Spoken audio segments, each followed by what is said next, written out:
बिस्मिल्लाहिर्रहमानिर्रहीम। अस्सलाम वालेकुम स्टूडेंट्स। फ़ाइनल अकाउंट्स हम कर रहे हैं। चेहरे पे आपके तासुरात ऐसे हैं यार अंसारी, जान दे जान दे हैं, खैरियत से जाइएगा इंशाल्लाह। The following is the summarise trial balance as at 31/12/13 of Hitech Limited, a company listed at the Karachi stock exchange. Trial balance में देख लें कोई ऐसी बात जो हमारे दिल को ना लगती हो। सेल्स रेवेन्यू है, कॉस्ट ऑफ सेल्स है, ऑपरेटिंग एक्सपेंस है, फाइनेंशियल चार्जेस है, टैक्सेशन चार्ज है, पीपीई है, अकुमुलेटेड डेप्रिसिएशन 31/12/13 की है और हमारी ट्रायल बैलेंस भी 31/12/13 की है, तो डेप्रिसिएशन चार्ज हो चुकी है। क्लोजिंग इन्वेंट्री आ रहा है, ऊपर कॉस्ट ऑफ सेल्स आ रही है। इसका मतलब है या तो इसे एडजस्टेड ट्रायल बैलेंस कहेंगे या ये कहेंगे कि परपेचुअल यूज हुआ, दोनों का मतलब एक ही होता है। गुड्स अंडर सेल और रिटर्न एट कॉस्ट, इस पर स्टैटिक लगा लें। हेडिंग बनाए रजिस्टर पे, goods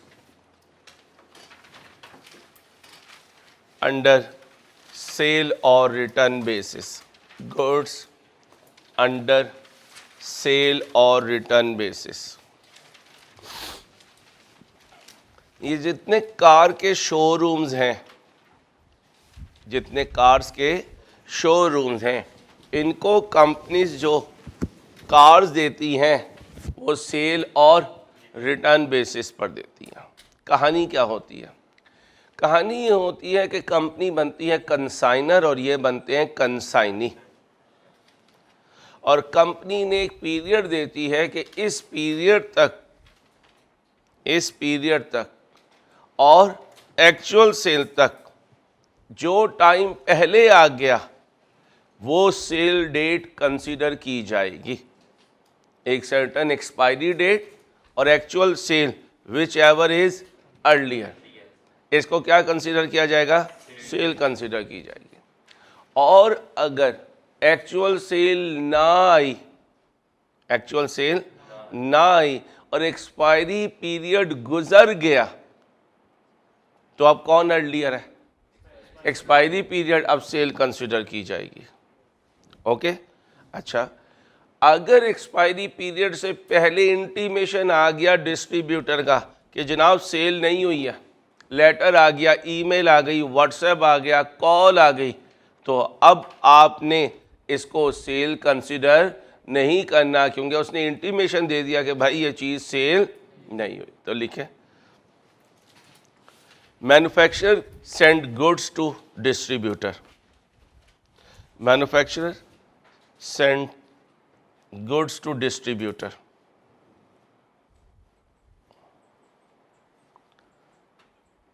Identifying a expiry date. Identifying a expiry date.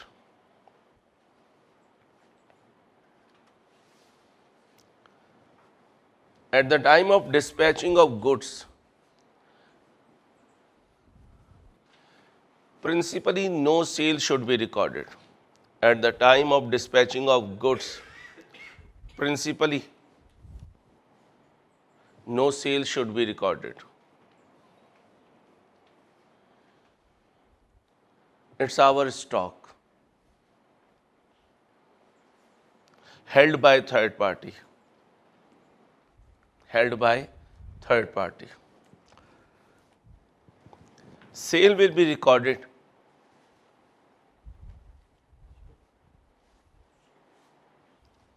on actual sale date or expiry date, whichever is earlier. Actual sale date or expiry date, whichever is earlier.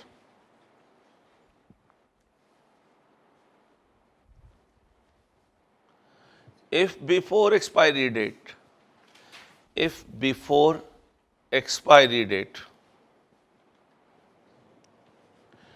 distributor informs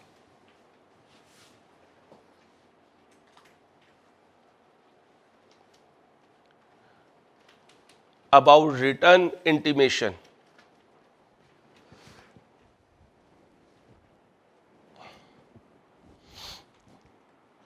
then no sale will be recorded. Then no sale will be recorded. इसी तो कह रहा हूँ भाई, गौर से पढ़ो ना बुजुर्ग को। क्या कहा मैंने?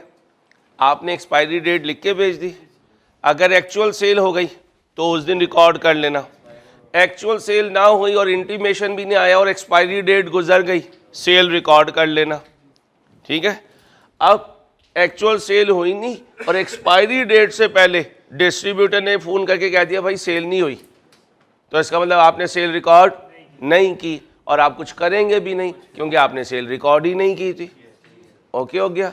अब ये होता नहीं है प्रैक्टिकली। प्रैक्टिकली अकाउंटेंट मिस्टेक करता है। अब लिखें practically sometimes accountant records sale on dispatching of goods.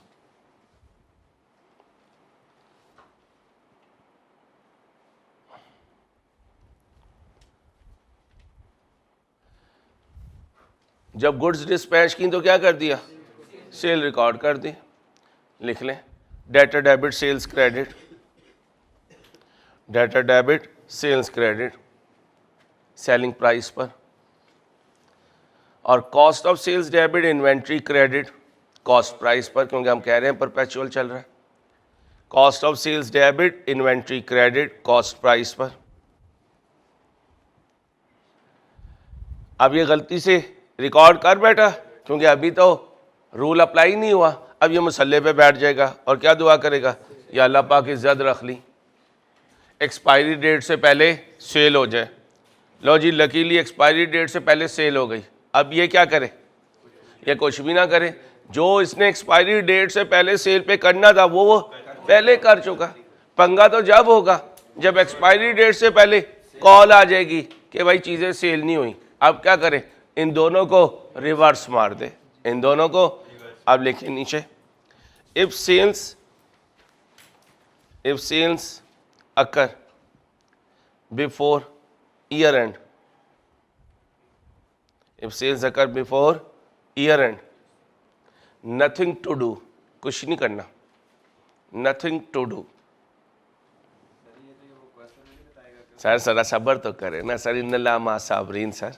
ठीक है, बस चली नहीं। आप पूछें सर मेरा फैसलाबाद कब आएगा, लोग आपको पागल कहेंगे यार। ऐसे ही मैं भी चला ही नहीं, आप अगर पूछेंगे तो अली भाई आपको पागल कहेंगे। सर ये किस गम में आपने दाढ़ी बढ़ाई हुई है? कोई गम तो नहीं लग गया?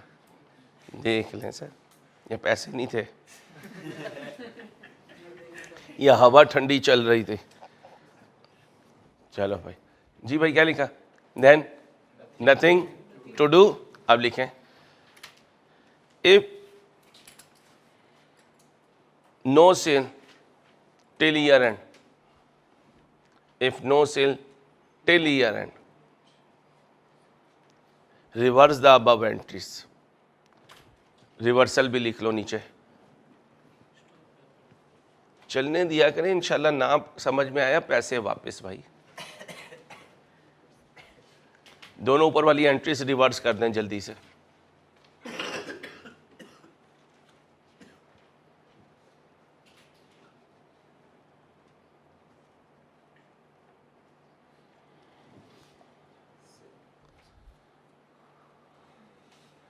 हाँ जी, गुड्स अंडर सेल और रिटर्न एट कॉस्ट।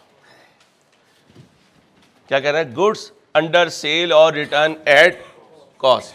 इसका मतलब अलहदा हेडिंग में इन गुड्स को रखा हुआ है 65। अगर सेल होगी तो सेल रिकॉर्ड कर देगा, ना हुई तो ये जो स्टॉक पड़ा हुआ है, कहाँ पड़ा हुआ है स्टॉक? ये स्टॉक पड़ा हुआ है, ये इसमें जमा कर देगा। इसे कहेगा इन माई गोडाउन, इसे लिखेगा इन कंसाइनी गोडाउन। याद करें FR1, हमारा स्टॉक किसी के पास पड़ा है तो आखिरी दिन फिजिकल काउंट में तो नहीं होगा, लेकिन उससे फिगर लेकर अपने स्टॉक में ऐड करके लिखेंगे। यही है, किसी का हमारे पास पड़ा हुआ है तो फिजिकल काउंट में आ जाएगा, लेकिन वो हमारा नहीं है, इसलिए क्लोजिंग स्टॉक में से उसे माइनस करके लिखेंगे। अब आओ बेटा, गुड्स अंडर सेल और return include goods costing 26 million. कहता है वो जो फिगर पड़ी हुई है ना तेरी अंसारी, कितनी?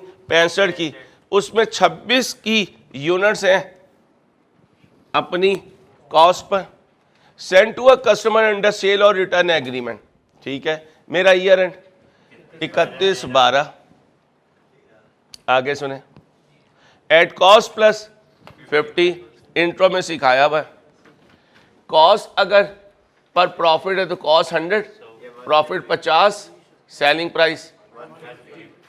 अब ये कॉस्ट है जो गिवन है उससे डिवाइड कर दो, जहां जाना है उससे मल्टीप्लाई कर दो, 30। अब ये इसकी सेलिंग प्राइस है। आगे चले, last date of return of the goods was 30 December 13। हमने उसे कहा था 30 दिसंबर तक कॉल करके बता देना सेल हुई या नहीं हुई। हो गई तो वेल एंड गुड, नहीं हुई तो हम उसे सेल समझ लेंगे, क्योंकि हमने कौन सी डेट दी हुई है, इससे पहले बताना है तुमने। Sale of these goods has been accounted for in January 14। साहब जी वीकेंड पर स्नोफॉल देखने चले गए, हमें उन्होंने बताया जनवरी में। अब बताओ जनवरी में रिकॉर्ड करूं या दिसंबर में? दिसंबर में करूंगा, क्योंकि हमने उसे 31-30 दिसंबर की डेट दी थी, और यही मैंने लिखवाया, ना कॉल आई तो सेल रिकॉर्ड कर लोगे, ठीक है। अब सेल रिकॉर्ड कर दें, डेटा डेबिट, सेल्स क्रेडिट 39 से, दूसरी entry cost of sales debit, inventory credit. मेरी बात अभी ख़त्म नहीं हुई, आगे ना जाना। अब मैं अगला एक पास में पकड़ाऊँ, उसमें सिर्फ एक एडजस्टमेंट के लिए करवाऊँ, तो मैं तो इतना बेवकूफ़ नहीं हूँ। अब सुनिएगा, मैं इसी को बदलने लगा हूँ। अब R2 के बच्चे हो, थोड़ा सा इसी से समझ लेना ताकि हमारा 1.5 घंटा बच जाए। वो कह रहा है कि ये जो सेल्स रेवेन्यू है ना, इसमें 39 का सेल्स रेवेन्यू है। हाँ, अजम्पशन लेने लगा, इसमें 39 का रेवेन्यू है, जो ऐसी सेल का है जो गुड्स हमने सेल और रिटर्न बेसिस भेजी थी। ये उनकी सेलिंग प्राइस थी और 26 उनकी कॉस्ट थी, ठीक है। अनफॉर्चुनेटली, इग्नोरेंटली, मिस्टेकनली, इरॉनसली अकाउंटेंट ने इसे सेल रिकॉर्ड कर लिया, ठीक है। डिस्पैचिंग डेट पर हमारी एक्सपायरी डेट थी 30 दिसंबर, 29 को कॉल आ गई, भाई चीजें नहीं बिकी। अब ये दोनों चीजें एंट्री रिवर्स, वो जो दिखाया बता आपको, क्लियर, बस ये बात है। अब इसने सही किया हुआ या गलत किया हुआ, पहले ये बताओ। इस क्वेश्चन में सही किया हुआ है। उसने कहाँ रखा हुआ है, गुड्स अंडर सेल और रखा हुआ भी कॉस्ट पे है, स्टॉक कॉस्ट पे पड़ा होता है। ओके हो गया, ये एक पॉइंट और ये एक पॉइंट, ये 2 पॉइंट वो इन्वेंट्री के दे सकता है। ये आपके इंट्रो में नहीं थे। FR1 में मैं करवाता हूँ, जब रेक्टिफिकेशन का क्वेश्चन करवाता हूँ, इसलिए करवाता हूँ ताकि R2 में बेस बन जाए। तो R2 में ये पॉइंट आ सकता है। मैंने ये पेज लिखवा दिया, इसमें इंपॉर्टेंट लिखने, फाइनल अकाउंट में जब भी आएगा बच्चे को तंग करेगा। और इस क्वेश्चन में हमारे लिए कोई बहुत ज़्यादा ख़ास बात नहीं थी। कॉन्टिंजेंसीज और कमिटमेंट की नोट बनाना है, और रेगुलेटरी फ्रेमवर्क में मैंने हर आइटम का आपको नोट बनाना ही सिखाना है। हर वो नोट जो छोटा छोटा है, तिखा है और हमारे मेन टॉपिक से लिंक नहीं करता। हमें लीज का नोट बनाना आता है, हमें डेफर टैक्स का नोट बनाना आता है, PPE का बनाना आता है, इंटेंजिबल का बनाना आता है। इसी तरह और मुख्तलिफ चीज़ें आएंगी, उनके नोट्स उसने बताने हैं। कुछ मैंने आपको फाइनल अकाउंट के पहले क्वेश्चन में बताया था कि ऑडिटर्स रेम्यूनरेशन कैसे बतानी है, जो आपने प्रोविडेंट फंड वगैरह में कंट्रीब्यूशन किया है उसको कैसे बताना है। तो ये बातें होंगी। और मज़े की बात ये है कि 6-8 नंबर का हर अटैम्प्ट में क्वेश्चन दे रहा है। बच्चा नहीं करके चाहता, क्योंकि बच्चा पागल है। वो क्या कहता है, मैं डेफर टैक्स पे सर मारूंगा, टक्करे मारूंगा, मैं लीज में टक्करे मारूंगा। अंसारी तू मुझे जहाँ कहेगा ना इजी मार्क्स मिलने, मैंने नहीं लेना। मसलन एथिक्स 10 नंबर का मस्ट आता है। अब एथिक्स का कोई कॉन्सेप्ट नहीं है, एथिक्स का कोई कॉन्सेप्ट नहीं है, सिर्फ डिस्कशन है। टीचर आसान तरीन लफ्ज़ों में, हर मार्केट का टीचर ही बयान कर रहा होगा, अपने नोट्स भी दे रहा होगा। बच्चा फिर नहीं पढ़ के जाता, नहीं यार मैं लीज में ठुकवाऊंगा अपने आप को। ठुकवा लो भाई। अब ये 15-18 नंबर बोनस होते हैं एथिक्स और रेगुलेटरी फ्रेमवर्क से, और ये 8 दिनों में इसलिए देना है ताकि ज़रा रिलैक्स मोड में कान में टूटी अपनी लगा के सुन लो, आपका तैयार हो जाएगा। लेकिन मजाल है आपने वैसे ही उठ के आ जाना, हाँ भाई अंसारी कैसी रही लाहौर में ईद? अपनी बड़ी मज़े की रही माशाल्लाह, पूरा वेड़ा फाड़ के आ गया हूँ। ओए मेरे बोंग पाया किधर है? मेरा बोंग पाया ठीक है। चलो तूने अपने बोंग पाए संभाल के रख लेने, क्योंकि ईद के दिनों में बहुत ज़्यादा रेट लेते हैं वो बनवाई के, ठीक है? तो बाद में खुद ही बैठ जाएंगे कहीं तहमत बांध के ना, आराम से जलाता रहे, ठीक है? चलो आओ भाई।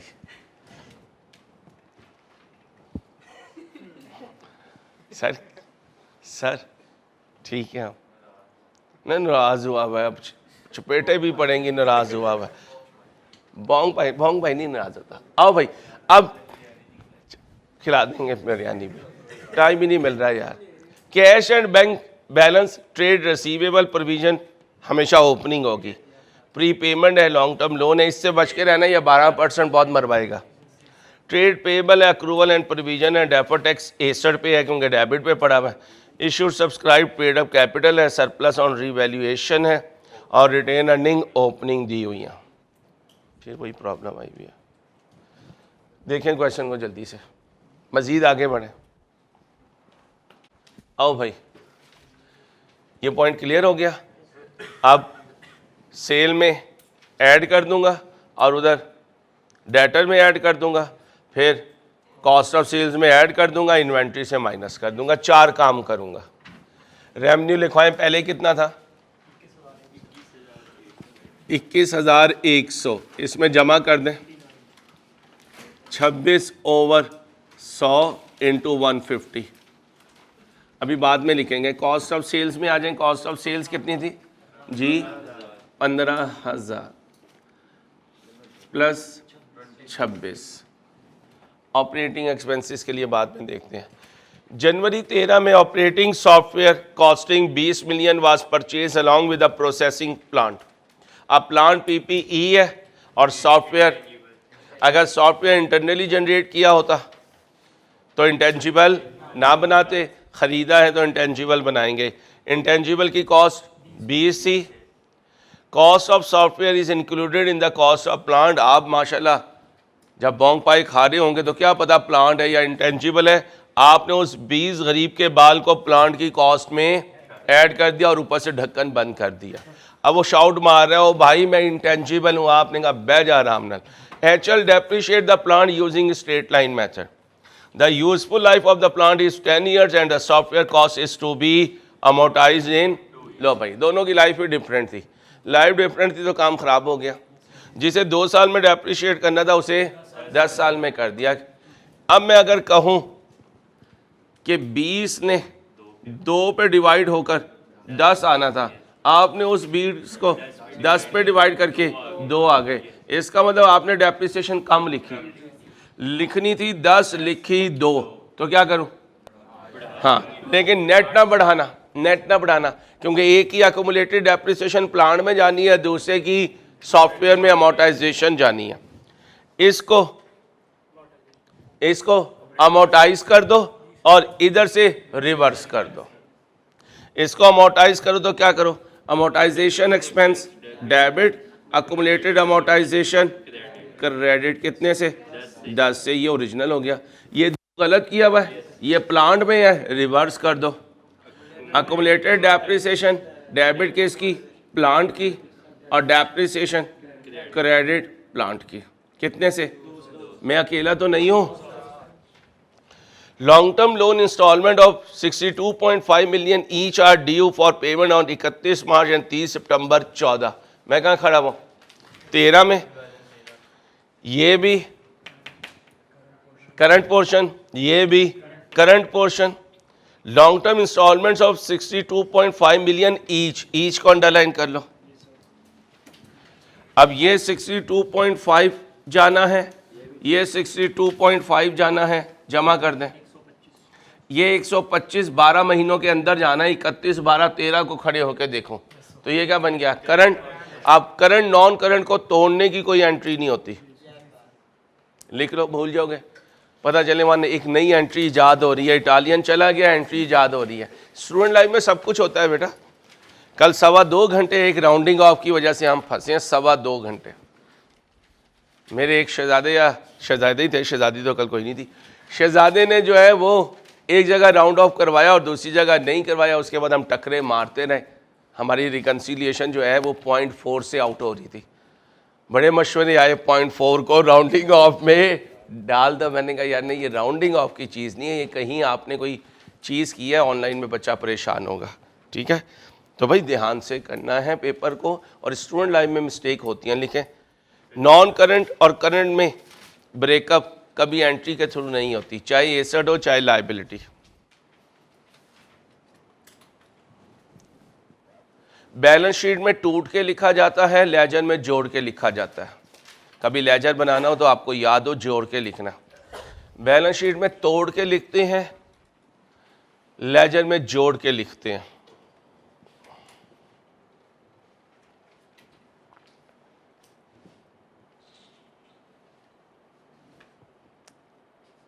आगे चलो, इसलिए याद करो कैश फ्लो में बैलेंस शीट से जब फिगर उठाते थे तो लेजर में जोड़ के लिखते थे, जोड़ के लिखते थे। हाँ, जब बैलेंस शीट बनाते हैं तो तोड़ के लिखते हैं। आओ, 18 जनवरी 14 अगले साल की 18 तारीख को कस्टमर ने लॉन्च की है एक क्लेम।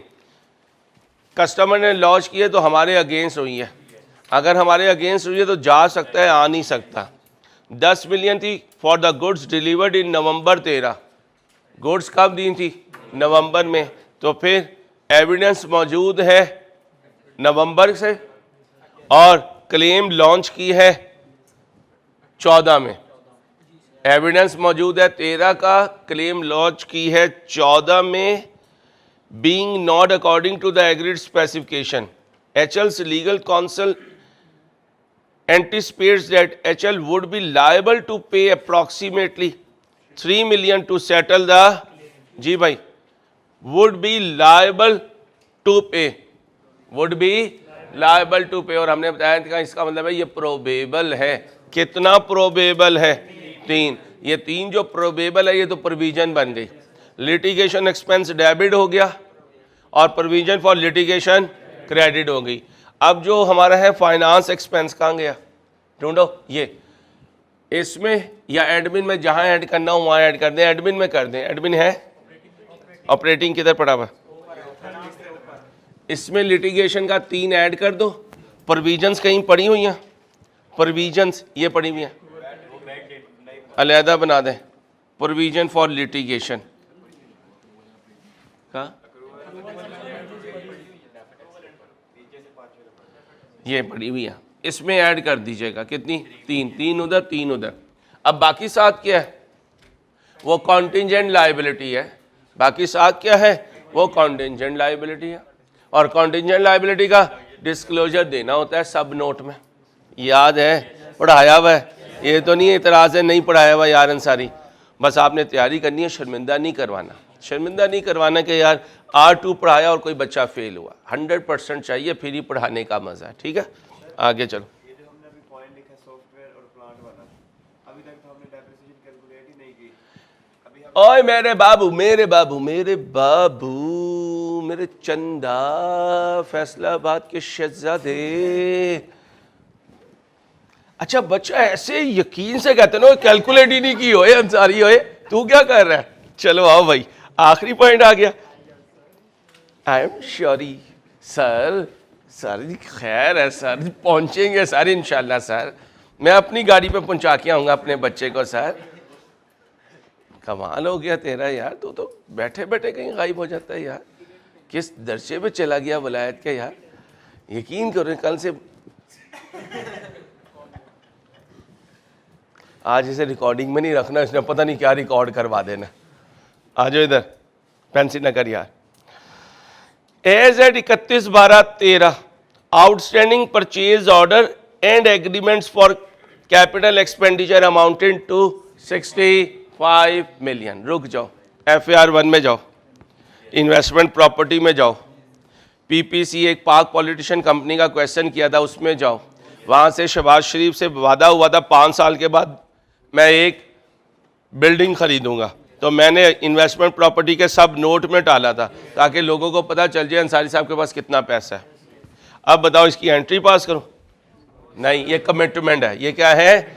ऊपर कंटिजेंट है, नीचे कमिटमेंट है, और दोनों के सब नोट देने होते हैं ताकि यूज़र को पता चल जाए क्या कमिटमेंट्स चलनी है। कितनी फिगर्स की कमिटमेंट है फ्यूचर ईयर में, क्योंकि डेट नहीं बताई तो फ्यूचर ईयर।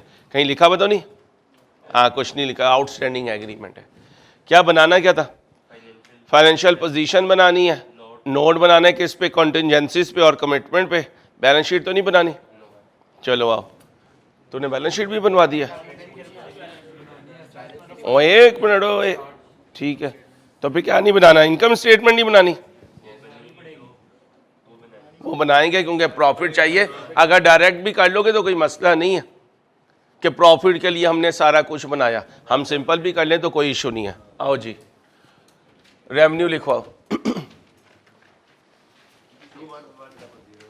भाई साहब आप आज सही नहीं बोल रहे। 21139 कॉस्ट ऑफ सेल्स 15026 611। हमें मैंने तेरा वजन करवा के तुझे छुट्टियों पे भेजना, क्योंकि पहले तेरा वजन बहुत हो गया, पता चले आधा बेड़ा तू खा गया माशाल्लाह। वजन करवाना है तूने, आज फिर जाना है छुट्टी पे। किसकी? प्लांट की? ठीक है, नाराज ना हो भाई साहब। प्लांट की माइनस की है कितनी?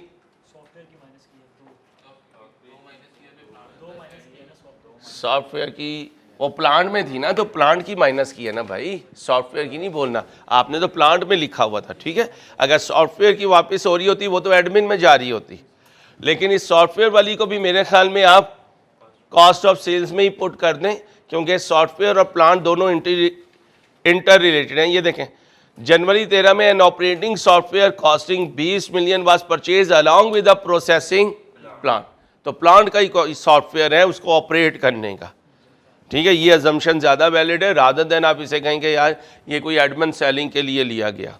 तो -2 और प्लस 10 या 8 + 10, -2 निकाल दिया जो गलत किया हुआ था, और जो सही था उसको ऐड कर दिया। देख लो, आगे जाके फिर ना रोकना मुझे कहीं। नहीं, चलो आओ। और ये बताओ जहाजो जी, 03 माइनस करें। अब मेरे ख्याल में आप ज़रा घुमाएं हाथ को, क्योंकि मैं घुमाऊंगा तो आप कॉपी कर रहे होंगे। थोड़ा सा हिम्मत करें, शाबाश।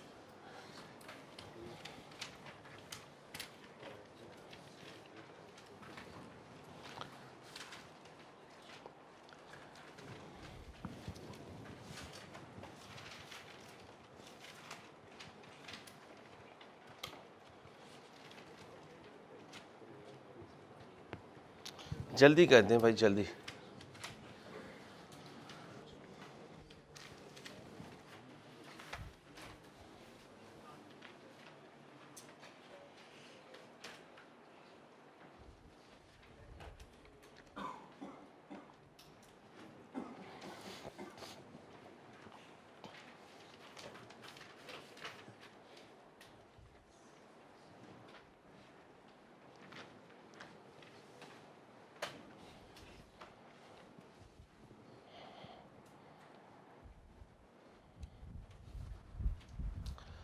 अगर तुम ईद की छुट्टियों में जो मैं भेजूँ सिर्फ वही तैयार कर आए ना, ये भी तुम्हारी जीत है, क्योंकि 12 नंबर तुम्हारे पेपर के तैयार हो जाएंगे।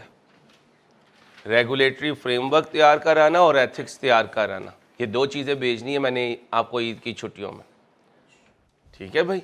ये भी कराओगे तो विनिंग सिचुएशन है आपकी। जी भाई, ऑपरेटिंग एक्सपेंसेस कितने हैं? 4000।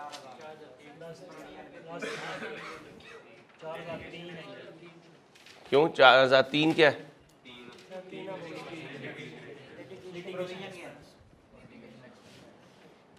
कितना हुआ? 4003 माइनस कर दो 2100। अदर इनकम है कोई? फाइनेंस एक्सपेंस लगाया हुआ नहीं है इसने? ये तो पेड होते हैं ना बेटा, ट्रायल में जो है वो पेड है। बनाएं इसका लेजर जल्दी से। हमारे साल में तो नहीं है,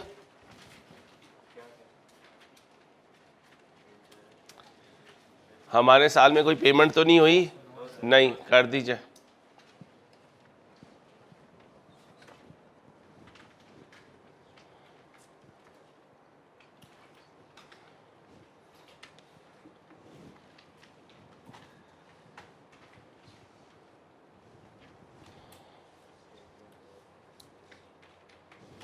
कितना बन रहा है हमारा? 60 बन रहा है, और पे 45 की है।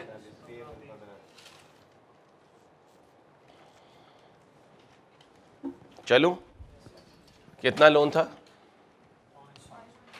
500 इंटू 12% है, कितना बना? पेबल में याद रखना, वहाँ ना भूल जाना। बोलो जी। 2042। टैक्स की कहानी तो नहीं सुनाई कोई? नहीं नहीं, इधर नोट वगैरह की नहीं है, सिर्फ टैक्स का रेट कितना है? टैक्सेशन चार्ज है, वो तो डायरेक्ट लिख देंगे। बोलें जी। 620 करें जी माइनस। डेफर टैक्स 61 है। इधर सुने भाई, डेफर टैक्स 61 लिखा हुआ है और ट्रायल में डेफर टैक्स 61 मौजूद है और नीचे कोई वर्किंग नहीं दी हुई। लिखें exam focus point, exam focus point.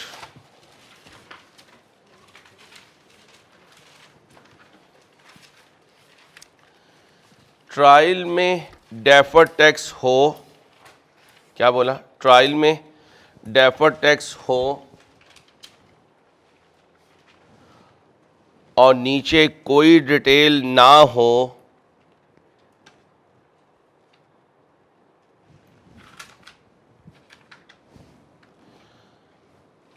तो जो ओपनिंग है जी भाई, जो ओपनिंग है वो ही क्लोजिंग है, जो ओपनिंग है वो ही क्लोजिंग है। अगर वो क्लोजिंग है तो वो बैलेंस शीट आइटम है, वो यहाँ की आइटम नहीं है। ओसीआई है कुछ, revaluation arose, surplus on revaluation.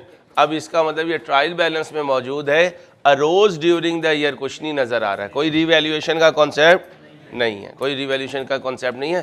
पुराना पड़ा हुआ है वो as it is balance sheet में आ जाएगा। Statement of changes in equity, ये बताएं। पैट 1422 ओसीआई छोड़ दीजिए, टोटल 1422। जल्दी से बैलेंस शीट बनाएं।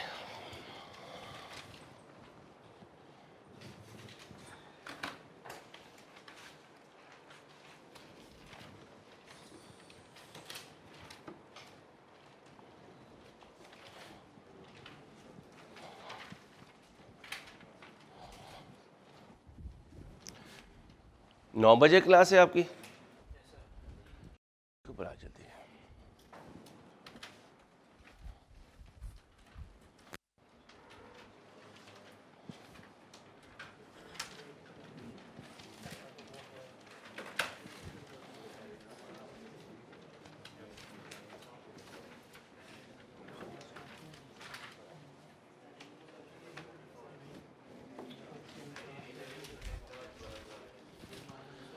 इस पूरी कहानी में ना रीवैल्यूएशन नहीं बताई और ये भी नहीं बताया ये जो ट्रायल में फिगर आ रही है ये अरोज की आ रही है, क्योंकि ईयर स्टार्ट पे भी तो रीवैल्यूएशन हो सकती थी ना। अगर ये स्टार्ट पे होती तो ये ड्यूरिंग द ईयर की होती, ये ड्यूरिंग द ईयर की होती।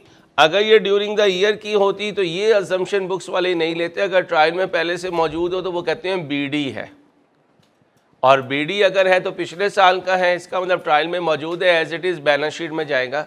और मुझे लग भी ये रहा है, लेकिन यहाँ लैंड कहीं नज़र नहीं, हाँ पीपी है, ये कहीं लैंड से रिलेटेड रिवैल्यूएशन सरप्लस होगा, इसलिए ट्रांसफ़र भी कहीं नज़र नहीं आ रहा, क्योंकि नॉन डेप्रिशिएबल एसेट का रिवैल्यूएशन सरप्लस उसकी डिस्पोजल पर ट्रांसफ़र होता है। तो कहीं ना कहीं क्वेश्चन में अजम्पशंस लेनी पड़ती हैं, खासकर फाइनल अकाउंट के क्वेश्चन में। आएँ जी, बैलेंस शीट बनानी है। बैलेंस शीट के लिए ज़रा पीपी की तरफ चलते हैं और नोट बना लेते हैं। ओपनिंग बैलेंस है क्वेश्चन में? वो ओपनिंग ही होगा, कितना है?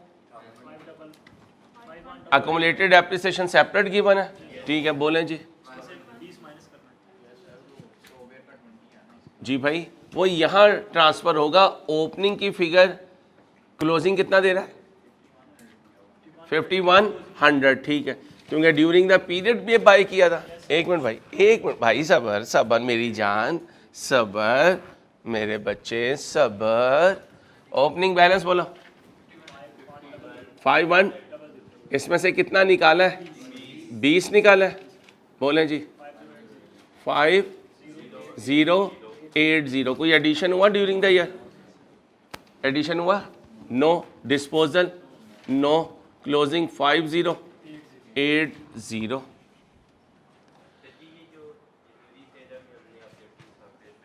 जी, तो इंटेंजिबल में डालूंगा ना, आप पीपी हैं, ये मेरा इंटेंजिबल है।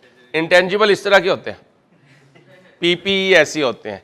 तो भाई इस तरह की चीज़ ली है मैंने, अब मुझे बताएं मैं उसे कैसे कामी कह दूं, बताओ कैसे उसे बोंग पावा कह दूं? ठीक है भाई साहब, तो पीपी चल रहा है। अकोमोलेटेड एप्रिसिएशन क्वेश्चन में ओपनिंग थी, बोले क्लोजिंग है। चलो फिर तो इसे opening balance during the year की डेप्रिसिएशन है। सर फिर आपने ऐसी नोट बनाने की कोशिश की, सर आपने हासिलपुर की ना कोई ख्वाहिश पूरी की है। उन्होंने कहा होगा नोट लेते आना नए, आपने कहा सारी नए नोट को क्या लेके जाऊंगा, इधर ठोक देता हूँ। तो भाई आपकी मेहरबानी, बच्चों के लिए परेशानी क्रिएट ना करें सर।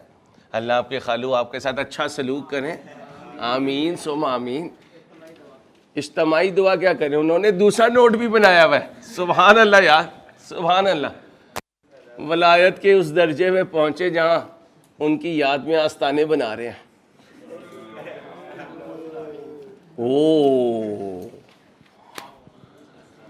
ऑनलाइन वालों परेशान ना होना, हमारा भाई जो है वो हासिलपुर जाने के चक्कर में है, इसलिए इस वक्त इसे कुछ पता नहीं चल रहा।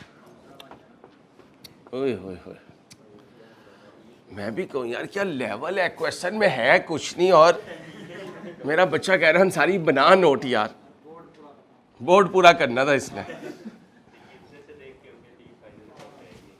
सर बच्चा काम से गया सर, माँ बाप ने सोचा नहीं छोटी उम्र में बच्चे को इतनी बड़ी सोच दे दी।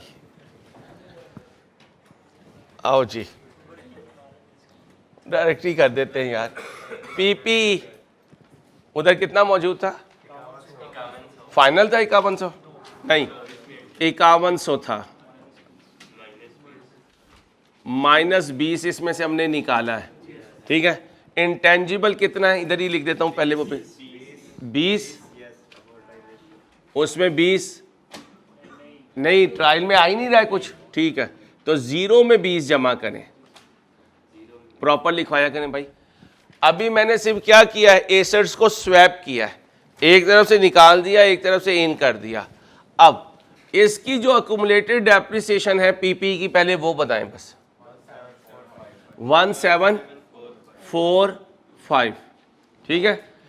अब ये उस 2 की गलती के साथ है, वो इससे क्या कर दूं, बोलें जी इसमें क्या कर दूं, कम कर दूं। कम का मतलब वो 2 इसमें ऐड कर दूं, क्योंकि इसमें से कम करना है। अब अगर लिखूंगा तो क्या बनेगा, 1743 बन गया, यही चाहिए था मुझे। नहीं तो ब्रैकेट लगा के कर दें, कोई मसला नहीं पड़ता। अब इधर आ जाए, इसकी अक्यूमुलेटेड है नहीं होगी, ठीक है। अब इसमें से माइनस कर दें, कितनी लगाई है, 2, 10 है। सॉरी सॉरी सॉरी, प्यार से यार, जरा तो प्यार से भी बोल लिया करो यार। यार गर्मी है इनके अंदर यार, इनकी गर्मी निकालनी पड़ेगी। आओ भाई। अली 4 दिन शदीद बारिशों की पेशन गोई है, तेज आंधियों के साथ। ये उड़ के ही तो आया है, कहीं उड़ा हुआ था, मौसम नॉर्मल हुआ तो नीचे आया। अली ध्यान से, 3337 इंटेंजिबल 10, डेफर्ड टैक्स एसेट बोलो जी 33 इन्वेंट्री पे जाएं। अब 2 एंट्रीज करवाई थी, कौन सी? Debtor debit, sales credit, cost of sales debit, inventory credit. जो उधर इन्वेंट्री है वो बता दें। 1250 और 65, इसमें से कितना गया? 26 चला गया, क्योंकि कॉस्ट ऑफ सेल्स डेबिट की है, इन्वेंट्री क्रेडिट। बोलें जी। 1289। ट्रेड रिसीवेबल कितने पड़े में उधर? क्या? नहीं, वो तो हमारा स्टॉक है, उसने बताने के लिए किया। मेन पे तो एक ही स्टॉक आएगा ना जी। 1490 एज पर ट्रायल है। अब इसमें ऐड कर दें 39। 15। दोबारा सुन लो ओए बुजुर्गो, दोबारा सुनो। डेटर डेबिट, सेल्स क्रेडिट, ये 39 है।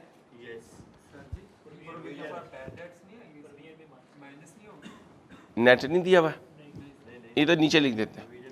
दूसरी सुने, कॉस्ट ऑफ सेल्स डेबिट और इन्वेंट्री क्रेडिट, ये दोनों जगह आ गई हैं। अब यहाँ पे लिख दें लेस प्रोविजन फॉर बैड। नीचे प्रोविजन का कोई रेट दिया है? इसका मतलब जो बीडी है वो ही सीडी है, बैड एंड डाउटफुल। जो बीडी है वो ही सीडी है। कितना? 85 लेस कर दिए। कौन सा ओके उठा है? 85। Prepayment and other receivable check कर लिया, कोई एडजस्टमेंट तो नहीं है? बोलो जी 12। कैश एंड बैंक, हाँ नहीं मैंने नहीं पढ़ाना, बस यही करवाना है। मैं भी ज़रा चिल करना चाहता हूँ ज़िंदगी में। मेहरबानी सर आपकी जी। 13। आप 3 दिन से सल्फ एक्सेल से नहाने में लगे हुए, हमें सुकून से बैठने नहीं देना चाहते। बोलो भाई, सिर्फ करंट, ये करंट का डब्बा सॉल्व कर दें। 27। ओए शहजादो, अगर हुआ ना राउंडिंग ऑफ का फर्क, हाँ बोलो भाई। 6135। शेयर कैपिटल लिखवाएं 1200। पुरानी रिटेन अर्निंग्स हैं, पहले वो लिखवाएं। पुरानी opening 66 during the year add करें। 1422 कितना हुआ? 2090। सरप्लस कितना पड़ा हुआ है? 150। लिखो जी, इक्विटी आ गई। इक्विटी का डब्बा सॉल्व कर दें। 3440। लॉन्ग टर्म लोन बता दें, नीचे लिखते हैं। मैंने कहा ना यार, वो विलायत के दर्ज, यार कमाल हो गया फिजानिया, तो अगले बंदे का मजाक उड़ा रहा है यार। मैंने क्या मजाक उड़ाना है, मैं तो उसकी हालत में तरस खा रहा हूँ बेचारे की, कि लॉन्ग टर्म का जो करंट पोर्शन है आज से वो शॉर्ट टर्म है, क्योंकि हासिलपुर की बस का टाइम हो गया।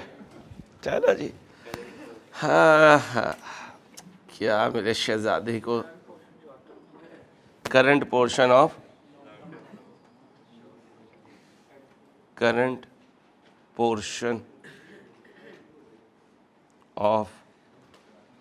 लॉन्ग टर्म ये भी चेक कर लो कि कहीं हासिलपुर में ईद बुध की ना हो। पता कुछ नहीं सर, मंगल को कुर्बानी करें और बुध को जो है ईद मनाएं, जुमेरात को। आ रहा हूँ जी। इंटरेस्ट पेबल भी तुम्हारी इधर लिख दो। नहीं, ये सेपरेट लाइन आइटम रखें। इंटरेस्ट पेबल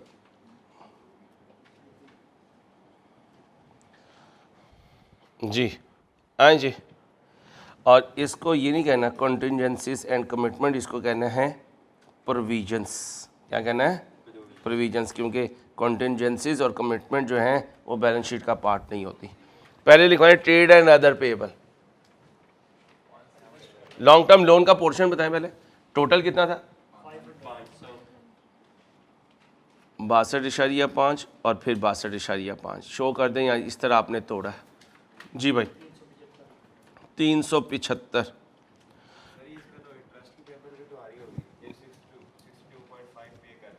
मेरे बबलू को जब क्वेश्चन साइलेंट होता है तो वो खुद बता रहा है लॉन्ग टर्म लोन इंस्टॉलमेंट, इसमें इंटरेस्ट नहीं है। अगर इसमें इंटरेस्ट होता तो वो बताता long term loan with interest. ठीक है भाई साहब, फिर सेपरेट करते हैं। बोरिंग कॉस्ट में नहीं जाना सर, उधर घूम के वापस नहीं आ सकेंगे आप। ठीक है, इधर इधर ही रहें, आपकी मेहरबानी। ओ भाई, तूने पहाड़ी इलाके में नहीं जाना, मैदानी में नहीं जाना, तूने बिल्डिंग्स के दरमियान में रहना है। चारों तरफ जहाँ बिल्डिंग हो ना उसके दरमियान में नहीं, क्योंकि हवाएं ना फिर वो बिल्डिंग से टकरा के वापस चली जाएंगी। ठीक है, खुला इलाका बिल्कुल नहीं। मंडी इसने बिल्कुल नहीं जाना, एम ही पहचान लेंगे, वो हमारा दोस्त आया। चलो इधर आओ, ट्रेड पेबल बोलो। 17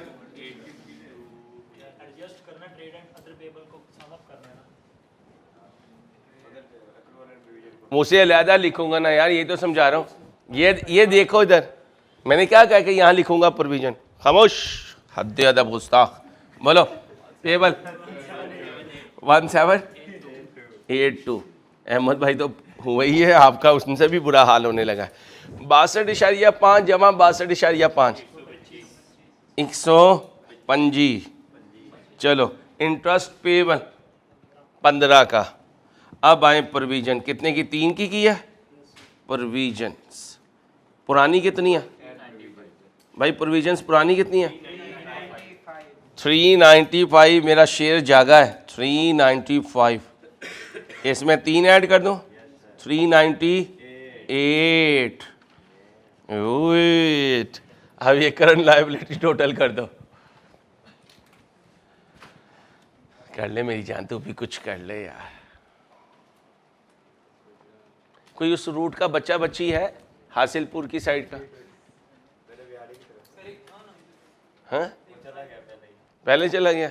कोई है तो काइंडली इसका हाथ पकड़ के पहुंचा देना बेचारे का, ये ना हो कि कहीं रास्ते में गिर जाती। 2320 जमा करो जी। 6135।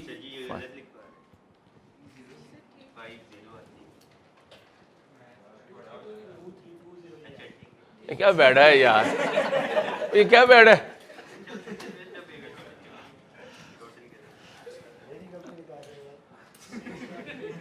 क्या बात है यार, क्या बात है यार। और धोंदा हो तो फिर भी बात है, छिगा है यार। चलो भाई आगे चले जी। ये नोट आ सकता है पेपर में, वही रेगुलेटरी फ्रेमवर्क का जो टॉपिक मैंने आपको देना है, उसमें यही बातें बतानी है कि किस किस का सब नोट आपने बनाना है, किस किस का नहीं बनाना है तो उसका फॉर्मेट क्या होगा। ठीक है, हाईटेक लिमिटेड है, notes to the financial statement है, रुपी इन मिलियन है, फॉर द ईयर एंडेड 31/12/13 है, कॉन्टिजेंसीज एंड कमिटमेंट का नोट मांगा है उसने। समझ गए? अभी तो इसने फाइनल अकाउंट के साथ मांगा है ना। ICAP ने नया ट्रेंड अडॉप्ट किया है कि सेपरेट नोट मांग रहा है, सब नोट। ठीक है, सब नोट मांग रहा है, तकरीबन 12 नंबर का, 10 नंबर का। पिछली दफा स्ट्रेट अवे 12 नंबर का नोट। करना क्या था, ICAP की बुक जिसने पढ़ी भी है उसे वो फॉर्मेट याद है, दिया हुआ डाटा सिर्फ उसमें कन्वर्ट करना था, सिंगल कैलकुलेशन के साथ, कोई कैलकुलेशन नहीं, सिर्फ उठाकर डाटे को ICAP के फॉर्मेट पे लिखना था। पता है ICAP ये काम आपसे क्यों करवा रहा है? आपने आर्टिकल्स पे जाना है और वहाँ कंपनीज के अकाउंट्स के डिस्क्लोजर्स देखने हैं। अगर आपको खुद नहीं पता होगा तो आप क्या कहेंगे, सब ठीक है भाई आगे चलें, TA दीजिए। इसलिए भाई ICAP कह रहा है एक तो एथिक्स का ख्याल रखना है, और एथिक्स का ख्याल नहीं रखेंगे तो मेरे दोस्तों फिर भी प्रॉब्लम आएगी। कोई भी ऑडिट रिपोर्ट साइन कर दोगे, क्या कहोगा, यार एथिक्स तो है ही नहीं। इसलिए मेरे भाई ये बड़ा इंपॉर्टेंट एरिया है इस वीक का। दिन थोड़े, काम भी थोड़ा, लेकिन मार्क्स ज़्यादा। 10 नंबर का एथिक्स आता है, 10 नंबर का ये रेगुलेटरी फ्रेमवर्क आता है। कितने परसेंट हो गए? 20% की कंसोलिडेशन नहीं आती जो पूरे महीने करवाऊंगा आपको। 20% का डेफर टैक्स नहीं आता जिसमें तकरीबन हमने कोई 16-17 लेक्चर्स लगाए हैं। हमारा दिमाग ही नहीं चलता कि यार हम उस्ताद की बात मान लें, ये इजी मार्क्स हैं ये ले लें हम। अल्लाह करे चल जाए आपका दिमाग, मुश्किल है। जनवरी 14 में a claim of 10 million was lodged by a customer against goods delivered in November 13. Being not according to the agreed specification, the legal counsel counsel के ये स्पेलिंग नहीं होते, क्या है काउंसल? जी भाई, COUN, खामोश, कहाँ गया तेरा काउंसल? COUNSEL, SEL।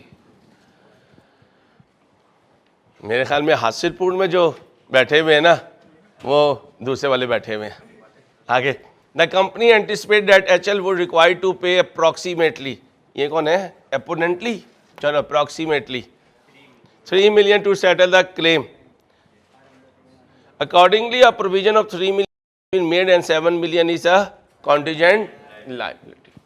अब ये कुछ लिखना है, वहाँ से उठा के गुलाबी इंग्लिश यहाँ ठोक देनी है, कुछ भी नहीं है, एक लफ्ज़ नहीं हमने अपना लिखा, वहाँ से सामने से उठाना है।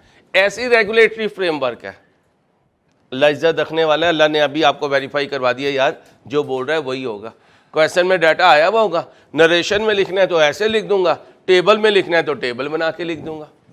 अब ये इजी मार्क्स हैं, बजाय इसके कि आप लीज, डेफर टैक्स और कंसोलिडेशन और फाइनल अकाउंट में ढूंढें, जिनमें 100 क्वेश्चन करने के बाद फिर एक नया पॉइंट ही आना है। यहाँ 10-12 घंटे लगाने के बाद कोई नया पॉइंट नहीं आना, जो बुक में आई कैप की वो मैक्सिमम है। इसलिए तो आपको कहा था कि नाउ ऑनवर्ड आई कैप की बुक लेके चलूंगा, क्योंकि वो आई कैप की बुक अच्छी लिखी हुई है। Thank you I cap.